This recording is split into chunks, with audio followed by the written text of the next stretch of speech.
Pushpa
ഒരു മണിക്കൂർ കൊണ്ട് ഒരു ഫുൾ കച്ചേരിയുടെ എഫക്റ്റ് വരുത്തി ഉണ്ണികൃഷ്ണൻ.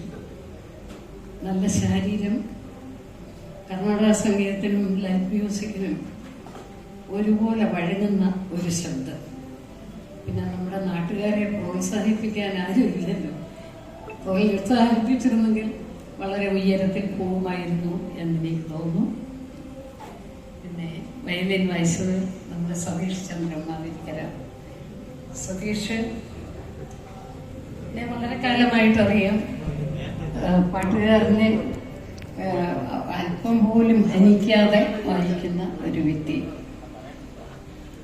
പിന്നെ ഹരിയുടെ കാര്യം പറയുകയാണെങ്കിൽ കുവൈറ്റിൽ എൻ്റെ കൂടെ വായിച്ചിരുന്നല്ലേ ഹരി. പിന്നെ ഞാൻ ഇപ്പോഴാണ് കേൾക്കുന്നത്. നല്ലൊരു മൃദംഗമല്ല, വായന. തീർച്ചയായിട്ടും നല്ല നാദശുദ്ധി, അതാണ്.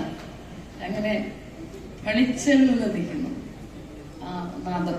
അപ്പോഴും പാട്ടുകാരന് പാടാൻ വളരെ യഥവും വരും. രതീഷ്, തിരുനക്കര രതീഷ് ഇപ്പോൾ വലിയ ആളുകളുടെ കൂടെയൊക്കെയാണ് വായിക്കുന്നത്. ഒരുപാട് പത്മശ്രീ പാറശാല പൊന്മാൾ ടീച്ചർ പിന്നെ എൻ്റെ കൂടെയും വായിച്ചിട്ടുണ്ട്. പിന്നെ വളരെ നെയ്യാറ്റിങ്കര വാസുദേവൻ സാർ ഇവരുടെ കൂടെയൊക്കെ വായിച്ചിട്ടുണ്ട്. വളരെ പരിചയസമ്പന്നനായ ഒരു മൂർച്ചൻ വിദ്വാൻ. എല്ലാവരും കൂടി കച്ചേരി വളരെ നന്നാക്കി. ഇന്ന് 3-ാം ദിവസമാണ്.